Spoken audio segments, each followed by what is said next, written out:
El dolor, el manejo del dolor. El dolor, el manejo del dolor es muy importante en un paciente hipertenso, porque el dolor le puede, en este caso, exacerbar la presión arterial y el paciente puede estar hipertenso a pesar de que nosotros le hayamos ya administrado los fármacos antihipertensivos, ¿no? Bueno, como se paró la grabación, vamos a volver a repetir esto. Dentro de las medidas generales, chicos, es importante lo que ustedes ya saben, las dietas, ¿no? Dietas que deben ser hiposódicas, que tengan una restricción en la administración de sal, porque las dietas normosódicas o hipersódicas pues va a aumentar la presión arterial de un paciente, ¿no? Entonces, como nos dice aquí, en pacientes con hipertensión conocida, debe indagarse sobre las posibles causas de un control inadecuado de su presión arterial, como escaso seguimiento de una dieta hiposódica o incumplimiento del tratamiento prescrito, infradosificación del mismo, asociación inadecuada de fármacos en función de la comorbilidad del paciente, abuso de antiinflamatorios no esteroideos, corticoterapia prolongada, síndrome de apnea del sueño, enfermedad renal crónica. El paciente debe estar en reposo en un lugar tranquilo, apartado en la medida de lo posible, apartado del estrés en una sala de urgencias, aunque en la sala de urgencias es imposible no estar bajo estrés. Si existe ansiedad, se puede administrar en este caso, lorazepam, en una dosis de 1 miligramo, ¿no? Y también, como les había mencionado, nosotros tenemos clonazepam. Si el paciente tiene dolor, se administra metamizol o tramadol o el analgésico que nosotros pongamos menos, siempre preocupar. Vamos dentro del tratamiento farmacológico de la urgencia hipertensiva. No se olvide que en la urgencia hipertensiva no hemos evidenciado ni clínica ni paraclínicamente una lesión de órgano blanco. Porque puede ser que el paciente, por ejemplo, no presente ninguna sintomatología, pero usted le hace un electrocardiograma y le encuentra con infras del ST. Le hace troponinas y les encuentra elevadas. Supongamos que ese paciente es diabético, ya, entonces, tiene diabetes, tiene hipertensión arterial, tiene una hipertensión arterial grado 3, una sistólica mayor a 180, una sistólica mayor a 110, pero no tiene clínica. Y no se olviden que en los pacientes diabéticos un paciente puede estar tranquilamente infartándose que no siente nada por su neuropatía diabética. Pues, entonces el infarto que hemos evidenciado en el electrocardiograma y en las troponinas que las hemos confirmado es un hallazgo, ¿no? Es un hallazgo y obviamente aquí tenemos que priorizar el tratamiento farmacológico de la enfermedad cardíaca isquémica. Otro pregunta dice, si la paciente está hipertensa y se queda embarazada, ¿se debe suspender la medicación habitual y retomarla en el posparto? No, de ninguna manera. Nifedipina igual está, como le digo, se le utiliza para el manejo de la preeclampsia, ¿no? Cuando ya se estableció la preeclampsia. Si la paciente ya es hipertensa y se queda embarazada, tenemos que tratarle en este caso de manejarle con un calcio antagonista. No precisamente con nifedipina, con la nifedipina le vamos a tener como comodín para cuando la paciente realiza algún trastorno hipertensivo del embarazo, como por ejemplo una preeclampsia con o sin signo de severidad, podríamos manejarle, por ejemplo, con amlodipino, ¿no? En el embarazo, siempre tratando igualmente de darles dosis mínimas y evitando, en este caso, que la paciente vaya a presentar niveles más altos de presión arterial, ¿no? Muy bien. A ver, dice, ya, entonces vamos a hablar del tratamiento farmacológico. Dice aquí, si a los 30 minutos de estar en reposo en un lugar relajado y de haberle administrado un ansiolítico o analgésico, en el caso del paciente estar ansioso o con dolor, en caso de ansiedad o dolor, si el paciente tiene una presión arterial sistólica menos de 160 a 180 milímetros de mercurio, para la sistólica y una presión arterial diastólica menor a 100-120 milímetros de mercurio, y estaba recibiendo ya un tratamiento antihipertensivo, se procede a la alta domiciliaria, reintroduciendo la medicación si no la estaba tomando, incrementando la dosis o añadiendo otro fármaco. Es decir, regresamos al mismo esquema, al mismo código de fármacos antihipertensivos. Ya, muy bien, señor, ¿usted qué toma para su presión? Tomo el enalapril de 10 miligramos una vez al día, pero me tomo nomás cuando me acuerdo. Y también me fue al centro de salud y la doctorita del centro de salud me dio esta pastilla que dijo que es para orinar más y se llama clostalidona a una dosis de 25 miligramos una vez al día, ¿no? Entonces, como dice aquí, lo primero que nosotros debemos identificar es la adherencia al paciente, del paciente a la medicación, ¿no? O sea, si toma o no toma, en este caso, la medicación antihipertensiva, ¿no? Y que dice que si por el contrario, tras lo comentado anteriormente, las cifras de presión arterial sistólica son superiores a 180 milímetros de mercurio y la presión arterial diastólica superior igualmente a 120, no se olvida que a la que tememos más es a la presión arterial diastólica. Debe iniciarse el tratamiento antihipertensivo. Se administra uno de los siguientes fármacos por vía oral cuya elección dependerá de las características del paciente. Los inhibidores de la enzima convertidora de la angiotensina YECA, como el captopril, comprimidos de 25 y 50 miligramos. ¿Por qué utilizamos captopril en las urgencias hipertensivas? Porque su absorción es más rápida. En una dosis de 25 miligramos, por eso tenemos el famoso captopril sublingual, porque a nivel sublingual también es absorbido de manera importante y podemos en este caso tener un mejor control sobre los manejos, en este caso la hipertensión arterial. Los inhibidores de la conversión de la angiotensina, como los IECAS, como el captopril, son una dosis que hemos mencionado, ¿no? Que vienen en tabletas de 25 y 50 miligramos. La dosis es de 25 miligramos y se administra igualmente 30 minutos y en 30 minutos si es necesario. Está contraindicado en pacientes con hiperpotasemia, insuficiencia renal, angioedema y en pacientes embarazadas. Miren, los IECAS están contraindicados en las embarazadas. Bloqueadores beta, como el abetalol, comprimidos de 100 y 50 y 200 miligramos, entonces de 100 miligramos, que puede repetirse igualmente cada 2 horas si es necesario. Si está contraindicado en pacientes con insuficiencia pulmonar obstructiva crónica, asma, bloqueo auriculoventricular de segundo o tercer grado. Si el captopril y el abetalol están contraindicados, se puede administrar los siguientes medicamentos por vía oral. Diuréticos de asa son una buena opción. En este caso tenemos la furosemida en comprimidos de 40 miligramos. La dosis es de 40 miligramos. Deben enviarse si hay depresión volumétrica o hiperuricemia y se administrará con precaución en pacientes con cardiopatía isquémica o aneurisma disecante de la aorta. Antagonistas del calcio o calcio antagonistas, amlodipino es un excelente calcio antagonista. Vienen comprimidos de 5 a 10 miligramos o una dosis de 5 miligramos, debe evitarse en pacientes con bloqueo auriculoventricular de alto grado. Los alfa-agonistas, como la clonidina, nosotros no tenemos en los coros nacionales de medicamentos básicos clonidina, comprimidos de 0.15 miligramos o una dosis de 0.15 miligramos. Debe evitarse en la cardiopatía isquémica, en la enfermedad cerebrovascular, en los IECAS, perdón, la insuficiencia renal grave y en la enfermedad del nódulo sinusal. Si después de la administración de una segunda dosis de captopril o labetalol, las cifras de presión arterial diastólica continúan siendo superiores a 120 milímetros de mercurio, no existe evidencia de que otras medidas terapéuticas más agresivas mejoren el pronóstico, puesto que no se ha demostrado que existe una reducción rápida de la presión arterial. Perdón, no se ha demostrado que una reducción rápida de la presión arterial suponga un beneficio para el paciente. Todo lo contrario, podemos más bien provocar un efecto adverso por hipoperfusión, porque dejan de perfundirse los órganos principales del cuerpo. Sino en algunos casos podría precipitar la aparición de isquemia, como bien se había dicho, miocárdico cerebral. Por ello, se recomienda pautar un tratamiento por vía oral con el objetivo de controlar las cifras de presión arterial en las siguientes 24 a 48 horas como un exhaustivo control ambulatorio. Se hace de la siguiente manera: si el paciente era hipertenso, conocido y estaba en tratamiento antihipertensivo, se procede tal como se ha comentado anteriormente, es decir, reintroduciendo la medicación. Ese es el objetivo, asegurarnos una adecuada farmacoadherencia. Por eso reintroducimos la medicación si no estaba tomando, incrementando la dosis o añadiendo otro fármaco. Si el paciente no era hipertenso conocido o no tenía prescrito ningún tratamiento, se administra cualquier fármaco de los 5 grupos principales, que en este caso corresponden a los IECA, a los beta bloqueantes, a los diuréticos, a los calcio antagonistas, a los antagonistas de los receptores de la angiotensina 2.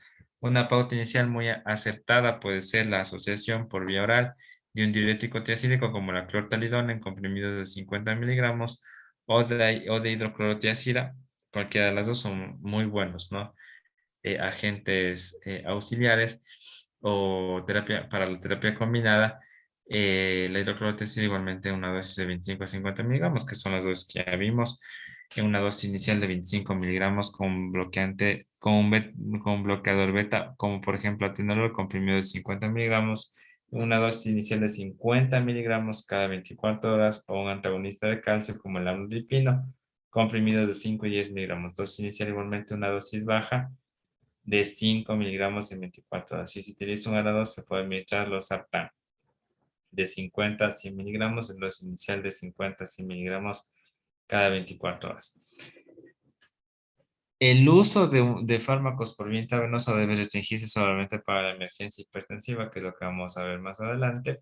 Y también está indicado en aquellas circunstancias que contraindican el uso de la vía oral, como la cirugía urgente o el postoperatorio inmediato. Los fármacos y las dosis se detallan igualmente, como vamos a ver, en la emergencia hipertensiva.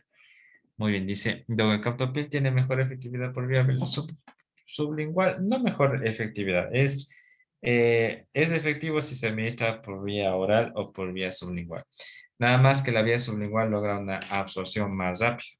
Lo colocamos debajo de la lengua, la absorción es más rápida y no es que sea más o menos efectivo. La efectividad es la misma, sino que la diferencia radica en que la absorción es más rápida. Y como la absorción es más rápida, en este caso sí voy a tener un efecto hipotensor un poco más rápido, ¿no? Porque el medicamento se está absorbiendo de mejor manera, ¿no? Muy bien, chicos. Entonces, en resumen, nosotros definimos una urgencia hipertensiva cuando los valores de presión arterial de un paciente en su presión arterial diastólica podemos tener más de 210 y en su presión arterial diastólica mayor a 120 milímetros de mercurio. Podemos tener dos escenarios en estos pacientes, un hipertenso conocido y un hipertenso no conocido. Como sea, en cualquiera de los dos casos, no existe una evidencia de lesión de órgano blanco. No se olviden que los órganos blancos son el corazón, el cerebro, el riñón y también los vasos sanguíneos. El objetivo inicial en el paciente que nosotros tenemos con urgencia hipertensiva es reducir sus valores de presión arterial en un 20% en un lapso de 24 a 48 horas. Realmente es un grave error nosotros pretender disminuir bruscamente los valores de hipertensión arterial en los pacientes con urgencias hipertensivas, debido a que les podemos más bien perjudicar y podemos llevarles a una hipoperfusión inmediata, y esa hipoperfusión inmediata también puede provocar trastornos neurológicos, cardíacos, vasculares, que también pueden complicar la condición general de un paciente. El objetivo entonces dentro del tratamiento es reintroducir un medicamento antihipertensivo si el paciente ya lo venía tomando. Es mejor, ¿no? Reintroducir el mismo medicamento que iniciar un medicamento nuevo o un esquema nuevo. Si ya el paciente está con un esquema, debemos verificar si toma o no toma la medicación, es decir, la adherencia terapéutica. Si comprobamos que el paciente tiene una récord de adherencia terapéutica o porque le controlen, en este caso, la adherencia terapéutica, podemos decidir combinar otro medicamento antihipertensivo para mejorar, en este caso, los valores de presión arterial y la tasa de supervivencia de un paciente de manera general. Muy bien. Entonces, ahora vuelta vamos a hablar un poquito de la emergencia hipertensiva.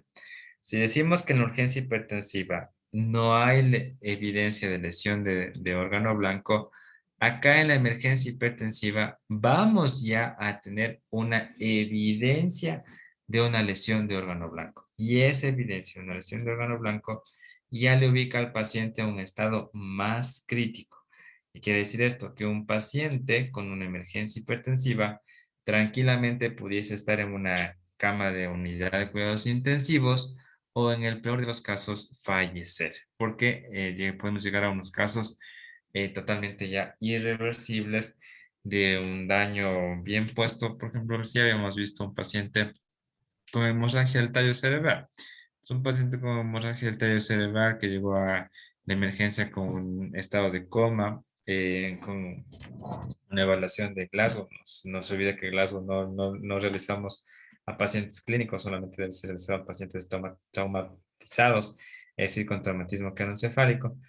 Bueno, para que me entiendan, tenía un Glasgow de 4. Tenía una alteración súbita del estado de conciencia, le intubaron, estaba en ventilación mecánica, luego le hicieron la tomografía de cráneo y pues en la tomografía de cráneo se evidencia una hemorragia del tallo inmensa, masiva. Obviamente el paciente muy difícil que recupere su estado funcional. Y supongamos que ese paciente estaba con una presión de 220, 130. Entonces, ¿qué estamos igualmente haciendo aquí? En este caso, evidenciando ya una emergencia hipertensiva, porque el paciente ya tiene un déficit neurológico y ya tiene una evidencia de una lesión de órgano blanco. Entonces, por eso aquí se define que la emergencia hipertensiva se define como la elevación brusca de la presión arterial que produce alteraciones orgánicas o funcionales de los órganos llena del proceso hipertensivo, como el cerebro, el riñón, la retina, el corazón y los vasos sanguíneos, cuya integridad puede estar irreversiblemente dañada. Por lo tanto, es perceptivo producir una presión arterial, reducir los valores de nivel de presión arterial a un intervalo de 1 a 2 horas. No se olvide, en emergencia hipertensiva teníamos nosotros un lapso de 24 a 48 horas para estabilizar la presión arterial. Pero en una emergencia hipertensiva no. En emergencia hipertensiva, miren, nos dice aquí, es perceptivo reducir la presión arterial en un lapso de 1 a 2 horas. ¿Ya? Por lo tanto, es perceptible reducir, ya los había dicho. ¿Cuáles son las situaciones de emergencia hipertensiva? Hipertensión arterial acelerada, maligna o retinopatía grado 3 o 4 de Kane-Wagner, que son hemorragias, exudados y edema de la papila al fondo, examen de fondo de ojo, insuficiencia renal aguda, encefalopatía hipertensiva, accidente cerebrovascular isquémico, hemorragia intracraneal que puede ser intraparenquimatosa subaracnoidea, edema agudo de pulmón, síndrome coronario agudo, disección aórtica, eclampsia y síndromes derivados del aumento brusco de las catecolaminas circulantes. Imagínense, todas estas situaciones que le llevan al paciente a una emergencia hipertensiva son sumamente graves. Hemos hablado que ya de un edema agudo de pulmón. El edema agudo de pulmón es una entidad muy grave en la cual tiene un alto riesgo de mortalidad del paciente y le pueden ubicar ya en una emergencia hipertensiva, ¿no? Si me hago entender. Dentro del tratamiento tiene como principal objetivo reducir las cifras de la presión arterial sistólica a menos de 160 milímetros de mercurio y a una presión arterial diastólica menor a 100. No se olvide, el objetivo terapéutico en la urgencia hipertensiva es bajar la presión arterial diastólica a 100, menos de 120. En la emergencia hipertensiva, en cambio, el objetivo terapéutico consiste en reducir, como hemos mencionado aquí, a una presión arterial sistólica a 160 milímetros de mercurio y a una diastólica de 100 milímetros de mercurio. Con estos valores se asegura una mínima incidencia de hipoperfusión cerebral antes de iniciar un tratamiento con fármacos hipotensores. Hay que tener en cuenta las siguientes recomendaciones. Dentro de las medidas generales que hacemos con estos pacientes, como están más graves, generalmente deberían estar ingresados en las unidades críticas de la emergencia o cuidados intensivos. Debemos realizar una monitorización continua de la presión arterial, el ritmo y frecuencia cardíaca. En otras palabras, el paciente debe estar monitorizado. Canalización de una vía venosa periférica, preferiblemente de catéter central, en la cual vamos a iniciar una solución glucosa al 5%, un ritmo de 7 gotas por minuto o 21 ml por hora. Vamos a hacer una valoración periódica del estado de conciencia. Vamos a colocar una sonda vesical y vamos a medir cómo está la diuresis del paciente.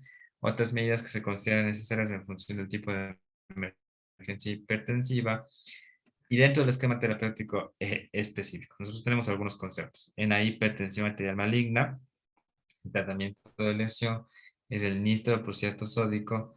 Como alternativa puede utilizarse el urapil, que no tenemos, en la lo que sí hay medios privados, intravenoso.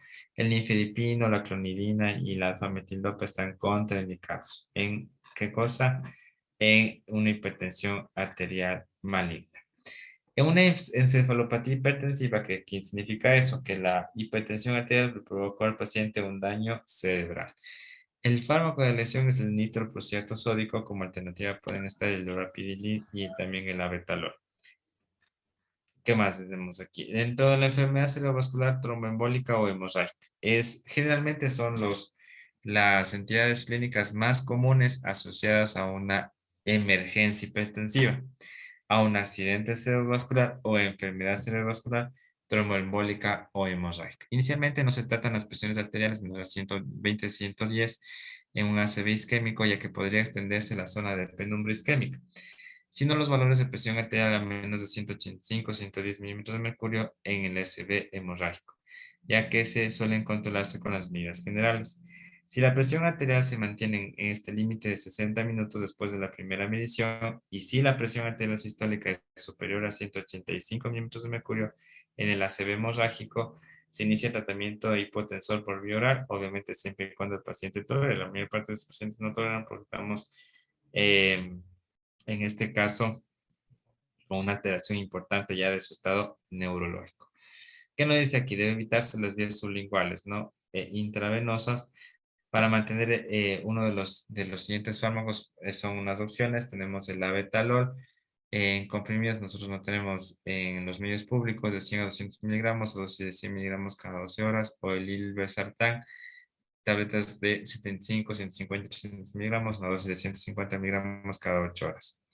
Una excepción a la norma anterior es la coexistencia con otra afección, como por ejemplo un infarto de miocardio, una insuficiencia renal, una disección aórtica aguda, una insuficiencia cardíaca grave, una encefalopatía hipertensiva o importante transformación hemorrágica de un ACV isquémico. Asimismo, los pacientes con ACV isquémico que van a recibir tratamiento fibrinolítico, es decir, si el paciente está con un ACV isquémico dentro de un periodo de ventana y no cumple con ninguna contraindicación, le podemos dar un tratamiento fibrinolítico para mantener una presión arterial menor a 185-110. Si la presión arterial es superior a 220/110, en dos lecturas separadas de 5 minutos se requiere un tratamiento antihipertensivo urgente por vía intravenosa, como por ejemplo urapiril o el abetalol. Si la presión arterial diastólica es mayor a 140 milímetros de mercurio, se administra con precaución nitroprusiato de sodio por vía intravenoso, como se describe acá en el tratamiento farmacológico. Vamos a leer el tratamiento farmacológico. El nifedipino, la clonidina, el diazócido y la fametildopa están contraindicados. En el edema agudo de pulmón, el tratamiento del edema agudo de pulmón como emergencia ya habíamos visto, la nitroglicerina junto con la furosemida por vía intravenosa constituyen el tratamiento de elección. El diazócido, la hidrolazina, el minoxidil y la betalol están contraindicados. En un síndrome coronario agudo, el tratamiento igualmente corresponde al algoritmo que estamos a ver nosotros. La nitroglicerina por vía intravenosa es el tratamiento de elección. El diazócido, hidralazina, el minoxidil y la furosemida están contraindicados. En la disección aórtica, el tratamiento igualmente se escribe aquí en el capítulo 12, el abetalol es el fármaco de elección. Como alternativa puede asociarse el esmolol y el nitroprusiato sódico y están contraindicadas en el diazócido, la hidralazina y el minoxidil. Eclampsia y preeclampsia grave. El abetalol es el tratamiento de elección en los casos de preeclampsia grave o eclampsia. Como alternativa se utiliza la hidralazina, que es la que sí disponemos en el Cuadro Nacional de Medicamentos Básicos.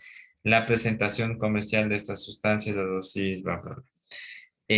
Los inhibidores de la enzima convertidora de angiotensina, los famosos DIECAS, los antagonistas de los receptores ALA2 como los sartán, la nitroglicerina y el nitroprusiato están contraindicados. Síndromes originados por un aumento de las catecolaminas. Esto ya más vamos a una hipertensión arterial de origen secundario. El tratamiento de elección es la fentolamina. Otras opciones son la nitroglicerina, el nitroprusiato sódico, el abetalol puede empeorar en este caso la hipotensión y la taquicardia, por lo que en la actualidad no se recomienda un uso de este medicamento. Tratamiento farmacológico. Una vez descrito el esquema terapéutico en función del tipo de emergencia hipertensiva, a continuación se exponen las prescripciones y la dosis.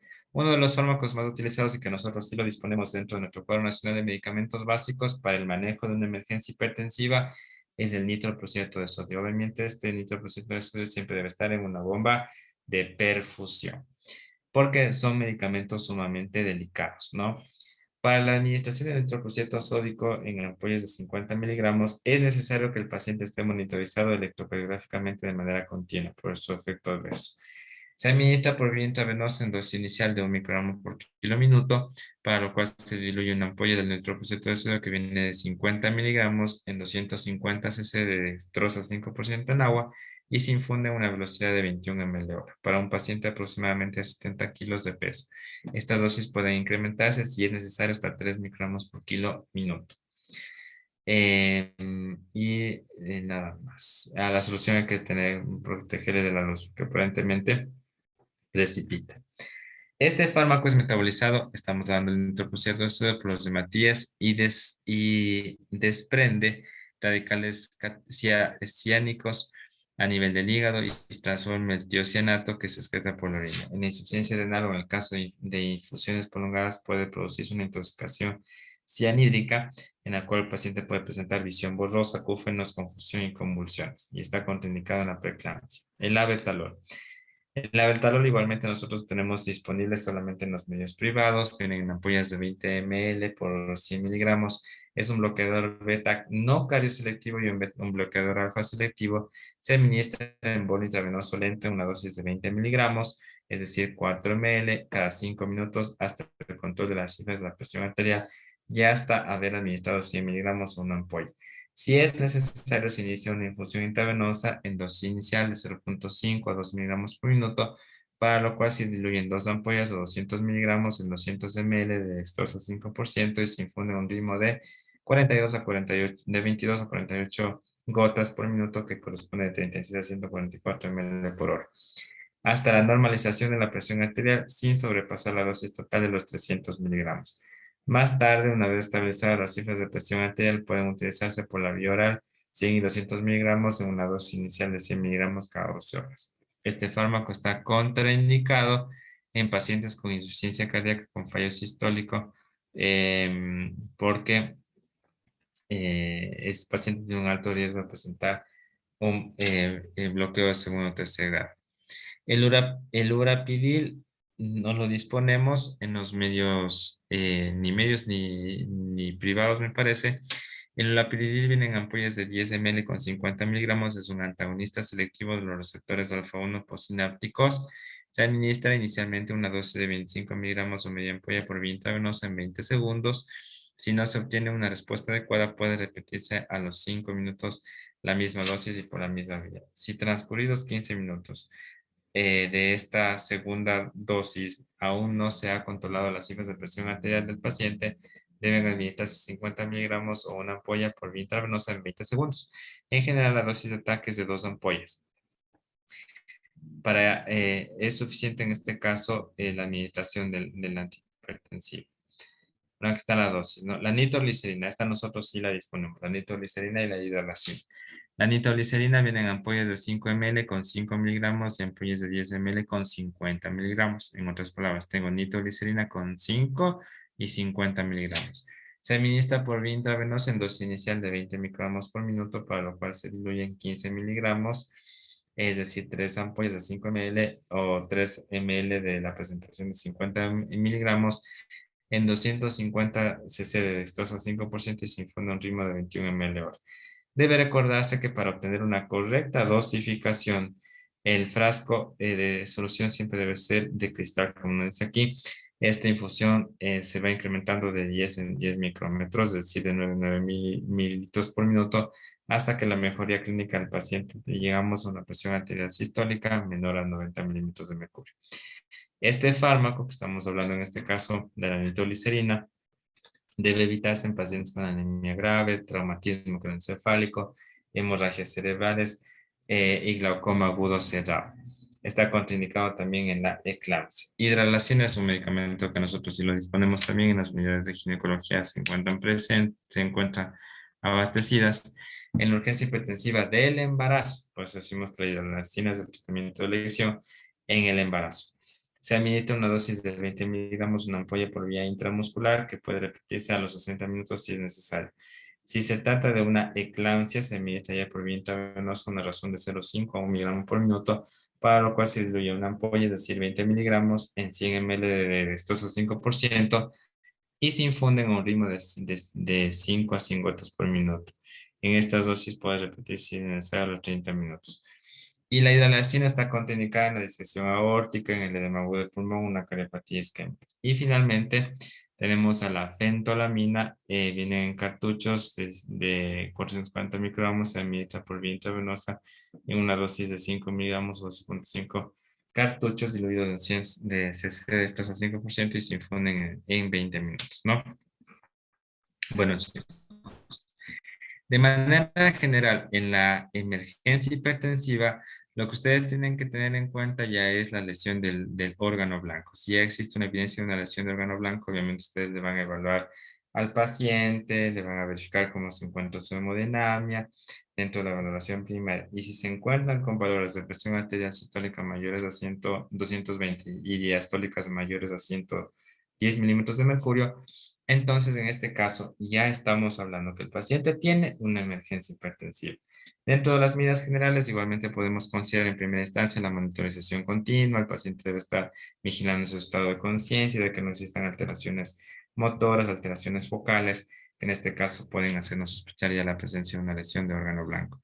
Existen diferentes escenarios como una hipertensión arterial maligna, la encefalopatía hipertensiva, el accidente cerebrovascular hemorrágico isquémico, que es el cual ampliamos un poquito la presentación, edema agudo de pulmón, síndrome coronario agudo, disección aórtica, preeclampsia y eclampsia graves, síndromes orgánicos debido a las catecolaminas.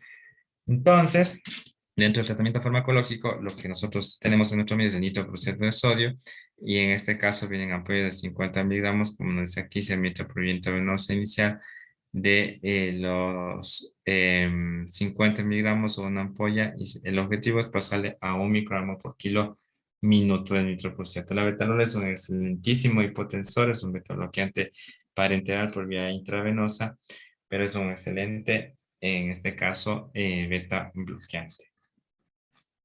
Rapidín no lo disponemos, de nitroglicerina sí también en las dosis que habíamos analizado, y la racina también, que es el agente antihipertensivo de lesión en el embarazo. ¿Ya? Muy bien, chicos. ¿Alguna pregunta que tengan, por favor? ¿Sí entendieron?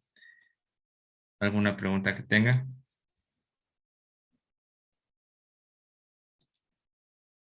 Ya, entonces verán, les voy a compartir a Steffi la guía de Farreras y del Ministerio de Salud Pública de la hipertensión arterial. Como ya les había indicado, chicos, cuando ustedes tienen que el Ministerio de Salud Pública tiene sus guías de práctica clínica, deben, en este caso, leer las guías de práctica clínica, porque es de donde se basan los exámenes del CASES, ¿no? Para la evaluación de los componentes de medicina interna. Bueno, vamos a hablarles clases.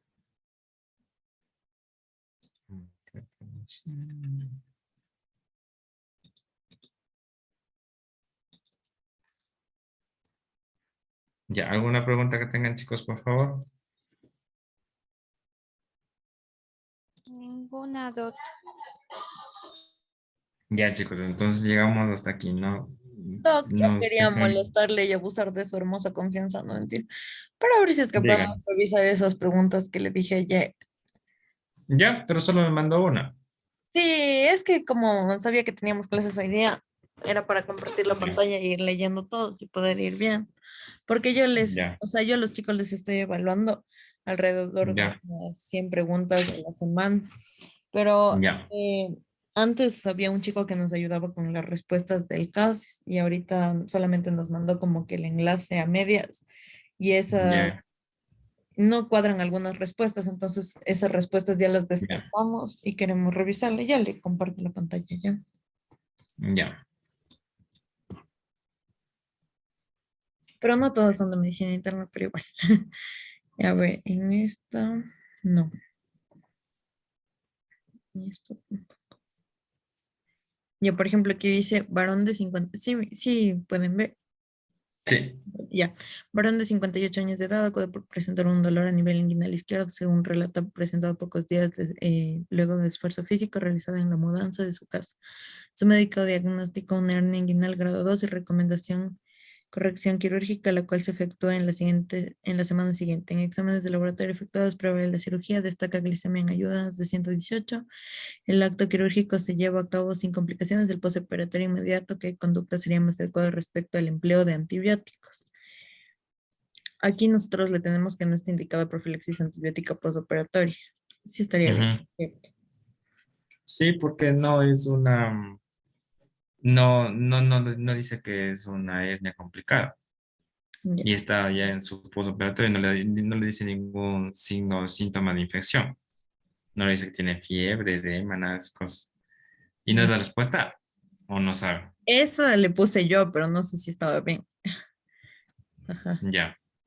Sí, ya, yo igual pienso que no hay que darle antibiótico.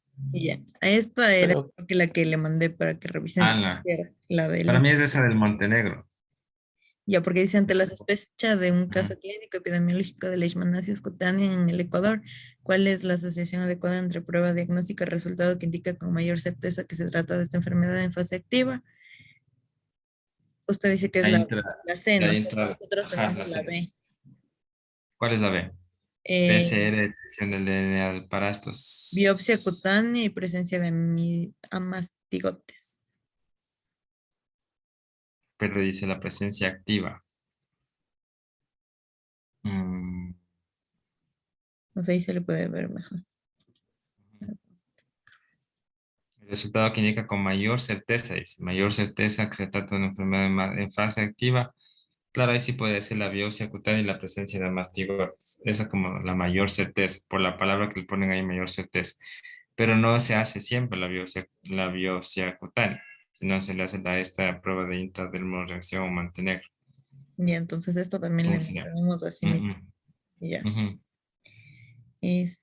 Bueno, esta es de trauma. Sí. Ya. En esto también, dice paciente de 30 años refiere disuria, secreción uretral purulenta de 3 días de Ujú, botón. En el examen físico se objetiva abundante secreción uretral, purulenta inflamación del meato urinario, uretral. La tinción de Gram muestra abundantes leucocitos polimorfonucleares y diplococos Gram negativos, señala el tratamiento empírico de elección para este paciente. ujú. Nosotros tenemos la B, que es metronidazol. Pero el doc de Uro también nos dijo citromicin. No, o sea, es que no porque le damos metro si es una uretritis gonocócica Ujú. por diplococos gram negativos.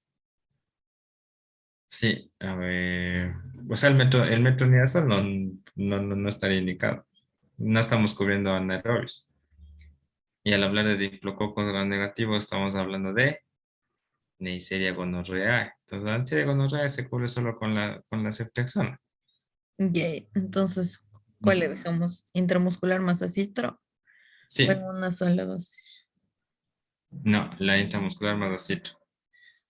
Y entonces esta lo voy a cambiar.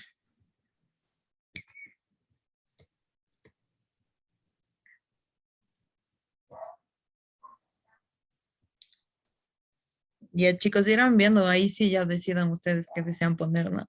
Yo le cambio lo que dije el doc. Paciente de un año febril, con movimientos Es tónicos. pediatría. ¿Mandé? Eso es pediatría, digo.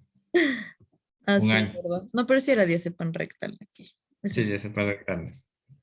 Ya, esto es gineco, esto también, ya estaba. Un paciente de 25 por introducción. Y bueno, este también es gineco. Ah, no, escucha ruidos ambientales, presenta antecedentes de sordera. ¿Cuál es el diagnóstico presuntivo más A ver, probable? dice. Paciente de 25 años, consulta por hipoacusia bilateral y acúfenos constantes. Frente al interrogatorio, refiere que su problema se agrava con la menstruación y que extrañamente escucha mejor en los ambientes ruidosos. Presenta antecedentes familiares de sordera. ¿Cuál es el diagnóstico presuntivo más probable? mm, Nosotros yo tenemos, creo que es un coleostatoma. Ujú. nosotros otra Osteosclerosis. esclerosis, ajá. Mm, Así no sé, ese doctor Rin. Ya. Este paciente de 12 años presenta fiebre. ¿Cuál es el examen que se debe solicitar? Fiebre, cefalea y rigidez de nuca. Eso es una neuroinfección. ¿Cuál es el examen que debe solicitar? el Un líquido ataque. cefalorraquídeo. No, pero no le podemos hacer taxi, no le podemos hacer líquido cefalorraquídeo si tiene edema cerebral. Lo primero que vamos a hacer es un ataque. Ya, porque nosotros teníamos de líquido cefalorraquídeo, entonces sí le cambio.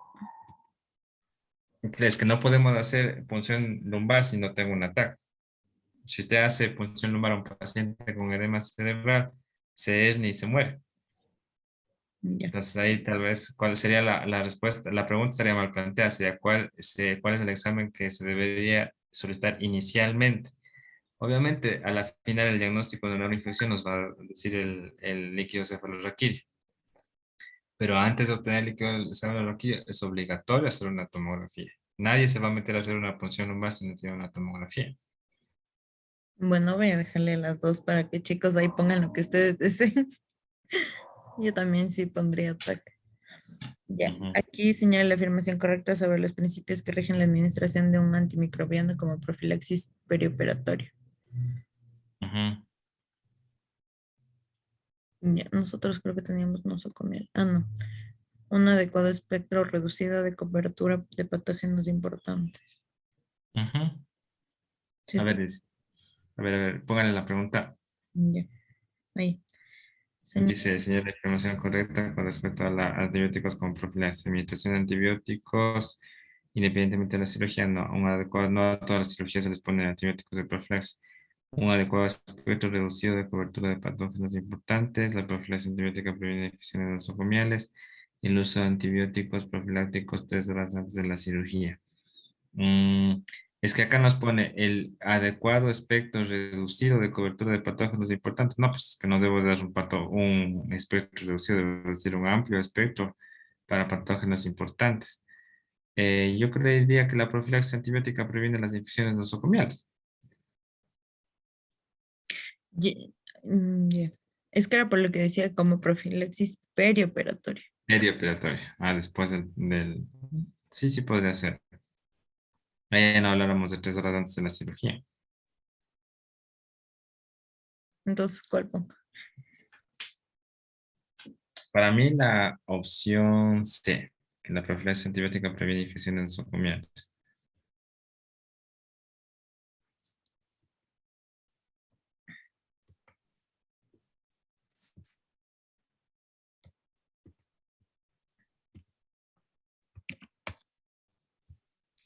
Ya,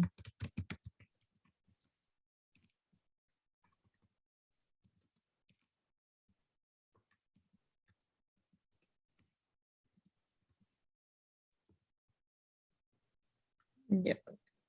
Este dice, paciente de 85 que acude a sala de emergencia por fiebre, tos y mucho decaimiento. En el examen físico del sistema respiratorio encuentra los signos clínicos clásicos de una neumonía comunitaria frecuente respiratoria en 38 respiraciones por minuto. Mm, Aparato cardiovascular se constata una presión arterial de 90-60 y desde el punto de vista neurológico presenta cierto grado de confusión mental. En la biometría hemática aparece una leucocitosis con neutrofilia mm. de 14, química sanguínea, glucemia 92, creatinina en 1, urea de 5. De este paciente responde a la conducta correcta. Dice hay que hospitalizarlo para que reciba tratamiento en salas de medicina interna por riesgo de mortalidad. ¿Y qué más dice? Déjame ver. De mortalidad intermedia. Es indispensable que sea evaluado para que ingrese a UCI debido a alto riesgo de mortalidad y puede ser tratado ambulatoriamente debido a que tiene un riesgo de mortalidad baja y tratar síntomas en sala de observación debido a ningún riesgo de mortalidad. No, ahí la respuesta correcta es UCI, porque hay que calcular el curso 65, pero ya solamente con la edad tiene un punto. La frecuencia respiratoria, 2 puntos. La confusión, 3 puntos. Con un curso 65 de 3, de que tiene que evaluar el UCI.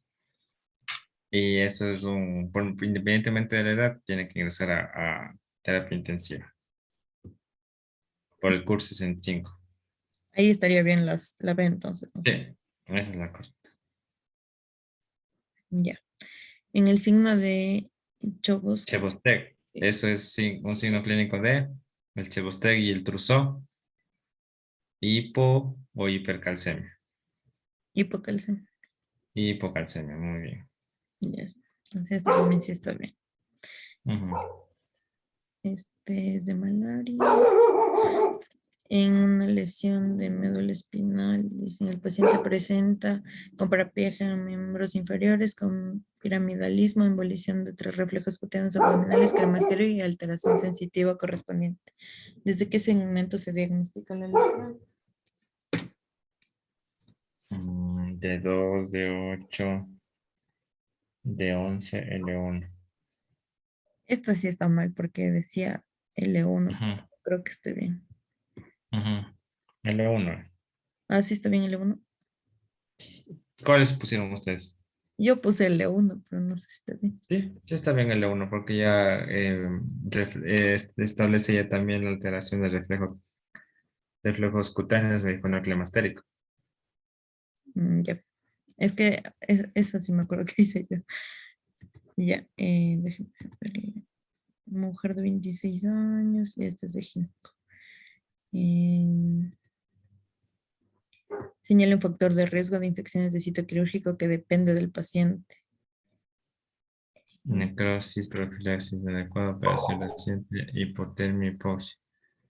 Yo Y que había puesto depende. necrosis del tejido, no sé. Ujú, sí, ¿Sabe? sí, porque la hipotermia y la hipoxia no depende del paciente. Ajá. Operación reciente tampoco porque tenga nada. Tampoco, la fuerza tampoco, todo eso es del médico. También depende de la... Ujú. Ya. Paciente femenina. Sí, parece de medicina interna. Ya dice, paciente femenina campesina de 37 años acude con dolor abdominal difuso de moderada intensidad que se irradia hacia espalda, se acompaña de alza térmica no cuantificada y cefalea sobre todo en las guardias. Además refiere a artralgias y mialgias generalizadas de 48 horas de evolución, refiere que se dedica al manejo de ganado vacuno y ordeño. El examen físico TA 120-65.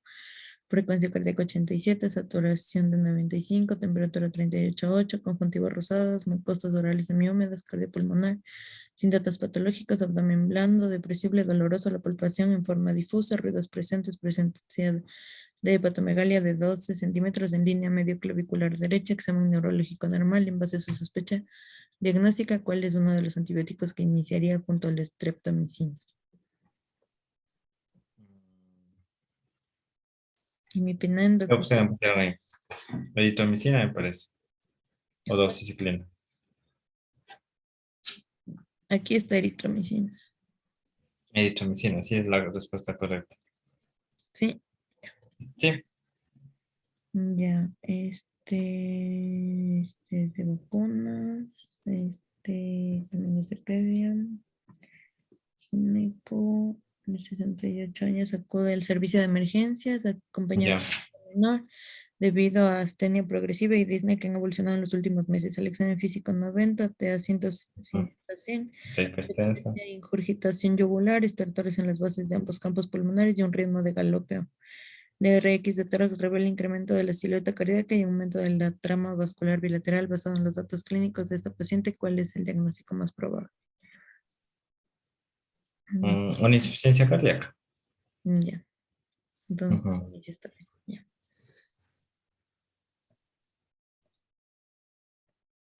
Este también. Dice, Ujú. usted tiene un paciente de 37 años sin antecedentes de importancia que acude con tos y fiebre de 39 de 2 días de evolución. El paciente refiere sentirse muy mal e indica que tiene esputo amarillento, por lo que se supone que tiene una infección bacteriana. Basándose en esta suposición, el paciente insiste en que tiene que tomar antibióticos. Sin embargo, usted no encuentra signos objetivos de infección bacteriana durante su examen físico y en cambio sospecha de una infección viral. El paciente no acepta esto e insiste que debe tomar antibióticos para regresar pronto a su trabajo.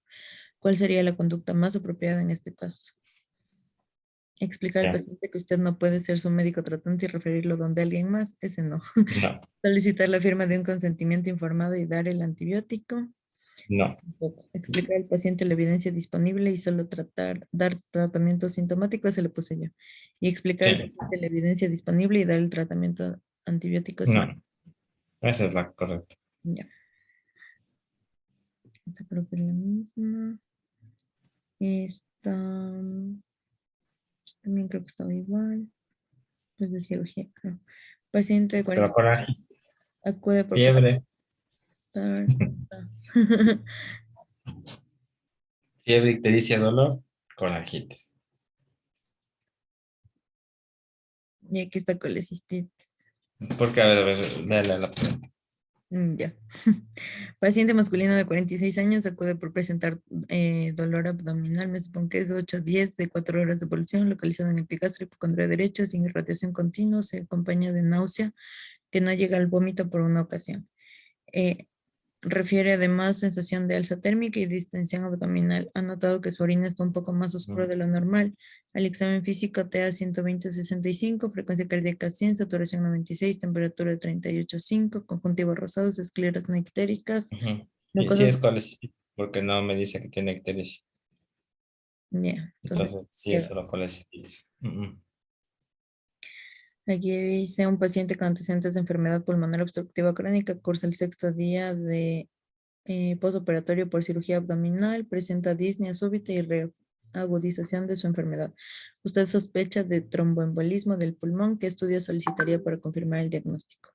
Angiotac, ¿Cuál? angiotac, arteriografía. La arteriografía pulmonar, Está bien, la primera. Sí, sí está bien. paciente masculino de 45 años se realiza endoscopía alta como parte de un chequeo ejecutivo. Refiere leve malestar a nivel epigástrico con sensación de llanura y distensión abdominal postprandial.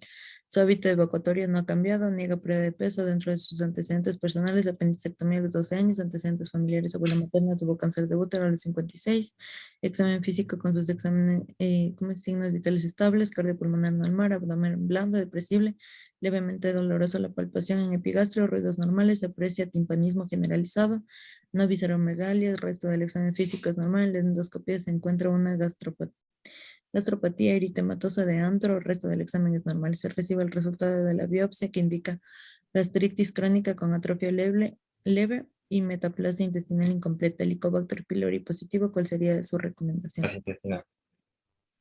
¿Qué? Sí, hay que tratar el Helicobacter y ¿No repetir repetir el endoscopia o tratar el Helicobacter repetir en un año? Le puse yo no sé en cuánto. Sí, no, sí está bien. En un año. Sí, Ya. Porque de ahí dice no repetir endoscopia y en 8 semanas. no, sí hay que repetir la endoscopia, Mm, porque tiene una gastritis atófica. ujú. Ya, este de aquí también, un paciente de 35 años es llevado a emergencias por opresión centrotorácica, palpitaciones y diaforesis de 2 horas de duración. En relación al ingesta de alcohol y cocaína, ¿qué alteración se objetiva en el electrocardiograma descrito a continuación? Es la última, Aquí, no es claro. monomorfo, es polimorfo. Ajá, yo también. Monomorfo es sí solamente de una forma, pero al principio tiene una forma, luego hace un escape normal y luego tiene otra forma. Es una taquicardia ventricular polimorfa. Ya, entonces esto. Mm, mm. Ya, esto también es ginecopedia. Y acabamos. Un niño de 3 años de edad es traído a la guardia por su madre, quien refiere que el chico despierta súbitamente a medianoche con sofocación que dura 1 hora. Cesa totalmente. Es la tercera noche consecutiva que sucede el examen niño. El niño presenta tiraje supraesternal e intercostal, inspiración ruidosa y está febril y ansioso. ¿Cuál sería el diagnóstico más presuntivo? Yo le puse falso cruz, no sé qué. Así no se despierta. No he escuchado el falso cruz. Es que no, cuerpo extraño no es. Laringitis no pega. No. Ya. Se presenta el caso de una paciente de 20 años que es llevada a consulta por su madre que considera que su conducta es extraña. Refiere que desde la adolescencia la paciente ha sido muy introvertida y rara vez buscaba el contacto con otra persona. Actualmente la paciente no tiene amigos, evita el trabajo grupal y desea estudiar alguna carrera que le permita aislarse. La gente no tiene mayor interés sexual. Refiere que solo ve a su familia para evitar tener más presiones por parte de sus padres, pero que toda interacción social le resulta molesta y extraña. No parece molestarse frente a las críticas. Bueno, esto es más salud mental, pero ¿qué dices? Ya. Como antecedente de importancia, refiere su tío paterno psicótico. ¿Cuál sería el diagnóstico más probable? Trastorno, trastorno paranoide. Puede ser paranoide. Trastorno de personalidad paranoide. Porque pues esquizoide. Es que no tiene síntomas psicóticos. O sea, el esquizoide es la que tiene alucinaciones visuales y auditivas. Y en ninguna parte dice que tiene alucinaciones. Solamente que se aísla. Entonces, antisocial no, porque no está con, o sea, la personalidad antisocial es cuando ya tiene algunas Sí. conductas delictivas. Ujú. Ya, entonces, aquí le O puede ser también el trastorno de personalidad evitativa. Esa sería la respuesta correcta. La evitativa, cambio. la última. Porque evita el contacto social. Hay no hay que confundir. El antisocial es el que hace conductas delictivas. El esquizoide el que tiene sintomatología psicótica. El paranoide el que piensa que confabulan contra esa persona. Entonces, no, es el evitativo. Ella tiene un trastorno de personalidad evitativo. Ya ve. Dice qué tipo de trastorno se caracteriza por la alteración repentina o gradual de las funciones integradoras de conciencia como identidad de la memoria y la percepción del entorno. Eso también le pusimos trastornos disociativos. Sí, no disociativo, sí está bien. Ya. Sí está bien. Y esta también sí estaba bien. Y ya esta creo que es la última. Un paciente de 62 años, diestro, toma hidroclorotiazida Sí. de 25 miligramos día por hipertensión arterial. Desde hace 10 días presenta en promedio 15 deposiciones diarreicas abundantes acuosas sin moco ni sangre. En emergencia el paciente tiene una TA de 860, Glasgow 915. Los exámenes de sangre se muestran una hiponatremia de 120 a las 12 horas de la corrección del sodio, el valor es de 132. Desde el segundo día de hospitalización, los signos vitales son estables, el paciente permanece con los ojos abiertos sin emitir ningún tipo de sonido. En la noche el paciente duerme, no hay movimientos de los ojos en sentido horizontal, los movimientos oculares en sentido vertical están intactos, no hay ningún movimiento en las cuatro extremidades, es capaz de comunicarse a través del parpadeo de los ojos mediante un código donde un parpadeo corresponde a una respuesta afirmativa y qué tipo de alteración de la conciencia tiene este paciente. Yo le puse enclaustramiento, pero no sé si... Sí, sí, enclaustramiento es. Abula narcolepsia no, porque no tiene ningún narcótico. Mm, Catatonia tampoco. Abulia. Sí, enclaustramiento. ya. Y dicen un sangrado, no. Aunque sí, la ecografía de infusión salina, el método diagnóstico en qué caso está contraindicado su uso, dice. A ver, dice un sangrado uterino normal de tipo anatómico. Usamos ecografía con infusión de solución salina. ¿En qué método está contraindicado? Es una infección. Ya, eso también sí está infectado. Perfecto. Mm. Y esta sería la web. Ah, no, esto también está. Que era clean. PH. Sí, igual era clean. Esa sí está. Ah, digo, Penny, esa sí está. Ya, Doc, eso sería todo. Muchísimas Ya gracias. está bien. Perdón la Entonces nos vemos cuando lo dije, el jueves. mañana. Mañana 7:30. Sí, mañana 7:30. Ya, entonces nos vemos mañana, Estefi. Ya, Doc, gracias. Chicos, se quedan un rato. Ya, Gracias, Doc. ya me salgo ya. Chao, chicos. Gracias. Chao, gracias. No, gracias. Hasta mañana. Chao, chicos.